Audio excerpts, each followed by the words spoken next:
Okay, so let's just ignore the fact that I actually look like I'm 16 again because I shaved my face today. But anyways, so I don't know why I'm a little nervous in making this video, but this is just what's been on my mind this entire week. Okay, so you guys are familiar with Shane Dawson, right? Big YouTuber, just hit 20 million subscribers. I've been watching Shane since I was 16 years old. His content is original, it's great, it's just amazing. It's the kind of stuff that I needed during high school to like get through my day. And if you notice that on Wednesday, January 31st, he actually uploaded an hour and 45-minute video called Conspiracy Theories with Shane Dawson. Since it's Shane Dawson, I'm a big fan about everything he has to say about conspiracy theories. And since I've been so busy this week, I haven't really got a chance to see. But my cousin actually Snapchatted me the other day and she asked about my position at work. And I said, my position is brand rep. Why do you ask? And she said, have you seen Shane Dawson's new video? And I'm like, no, why? What's the new video? And she said that he was talking about Abercrombie and Fitch. And conveniently, that's where I work. So I was like, okay, you know, I'll take a look at it. And then I noticed that my manager Leslie was watching the exact same video. And I'm just like, okay, then I really have to watch because I'm genuinely like curious like to see what's going on. So, since the video is like an hour and 45 minutes long, obviously I saw the whole thing and then I got to the part where he was actually talking about a conspiracy, where the conspiracy was that grocery stores are actually trying to get you to buy more, so they conveniently place all of the necessities all the way in the back. So I'm just like, okay, you know, so how does this kind of correlate to my store? And this is where it comes in. It gets to the part where Shane and his crew actually go to Hollister just to test out to see if the theory is true about loud music convincing you to buy clothing because it gets your heart and your adrenaline pumping and it makes you more likely to buy clothing. Same with the fragrance in the air. Early in the video he said that when you walk into a grocery store all you smell is bakery, which means that it's going to convince you to buy more things. So in a way I'm kind of thinking, is that what Shane meant? When there's cologne in the store it's more likely to get you to buy something. And I'm just like, I don't think that's exactly how it works, but again, that's just a theory. I don't think that the music being super loud and the fragrance in the air being sprayed is going to convince me to buy something. Oh, and Shane also said that there's also mirrors conveniently placed there so that you can look at yourself and feel unattractive because the models and the marketing are right there. But that's not completely true. They're just there so that you can grab, put it on, and see what it looks like. Not much of a theory to test. But anyways, that was when he was talking about Hollister. So the next point that Shane actually brought up was about a lawsuit that happened back in the day. So the lawsuit was that CEO Mike Jeffries, who actually owned Abercrombie and Fitch and Hollister, was issued because he said good-looking, skinny people can only shop there. And that lawsuit was eventually settled. But here's the thing. Growing up, I always liked to look somewhat presentable. I didn't really care about fashion until I got to about maybe 15 or 16 years old. So that was like about maybe 10, 11 years ago. I was just growing out of my emo phase and I started to decide, you know what, I really like how the clothes look. You know, I like how Hollister's clothes looked. I liked how Abercrombie and Fitch's clothing looked. It was all pretty cool. But I did notice that Abercrombie and Fitch definitely was different back in the day than it was today. And we're gonna get into that a little bit later on. And I like their clothing, but for some reason, like, it just didn't seem like a store that I would feel comfortable walking into because I'm like, okay, I'm not like a freaking beautiful person to walk into the store, so I feel like I'd get judged at. So I typically never went in there to shop. So instead I shopped at Aeropostale and American Eagle because I feel like those brands were a little bit more affordable and more friendly to everybody of all shapes and sizes. Fast forward back to the video. So in Shane's video, there's also clips of people actually telling what it was like to work at Hollister and Abercrombie and Fitch.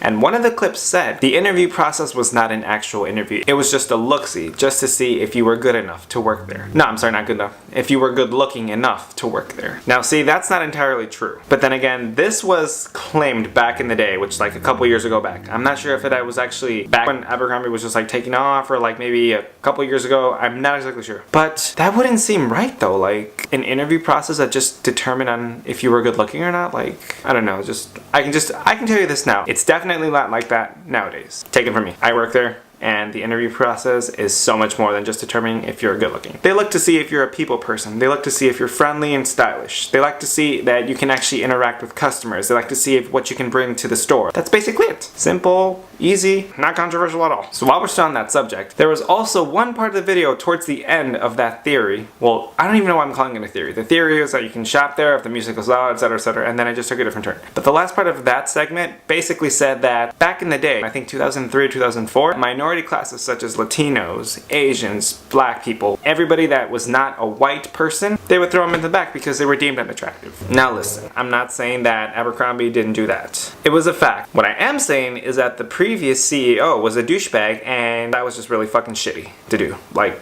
Come on, that's not how you treat people. And if you yourself did work at Abercrombie back in the day when this was still going on, I don't even know how you did it. Because if I worked there back in the day, granted, if I got hired or got the job, I don't think I personally could have stayed there, because why would you work at a company that if you're deemed good enough but not good enough to be out on the sales floor or at the cash wrap or interacting with customers or greeting or even folding, why would you work there? I know some people would say, oh, the benefits are good. Well, it's part-time, so the only good benefits that you would have been getting would be the employee discount. But think about it. Is it worth getting that discount if you don't really interact with people? It's known that you can't actually be in the store, like in the front of the store where the people are, and feeling like you're nobody, just you're hiding in the back. You're basically feeling like Harry Potter did in the Chamber of Secrets when he was upstairs during the whole time where his aunt and his uncle were having that little party for his boss or whatever. I don't know like why anyone would have worked like that and just stayed there. Like, I mean, if that was the only job you had, I mean, yeah, I can understand that, but you're worth more than that. You shouldn't settle for less, and you should definitely know what your self-worth is. Those were just some of the points that I wanted to bring up because I feel like I love Shane. Like I said, I fucking love Shane. I've always loved Shane, but during that segment, he could have been more clear. He could have at least said it toward the end of that segment. So that's how it was back in the day, and this is what it's like now. So I feel like I should say what it's actually like working at Abercrombie. The real truth. I don't know, it's just... I can tell you this now. This video is probably going to be a two-parter because that was the first thing that I wanted to address, was all the things that Abercrombie and Hollister actually went through throughout these years. And I guess there'll be a part 2 coming about what it's actually like to work at Abercrombie & Fitch. The real truth. The whole truth and nothing but the truth. And fun fact, it's actually going to be a year.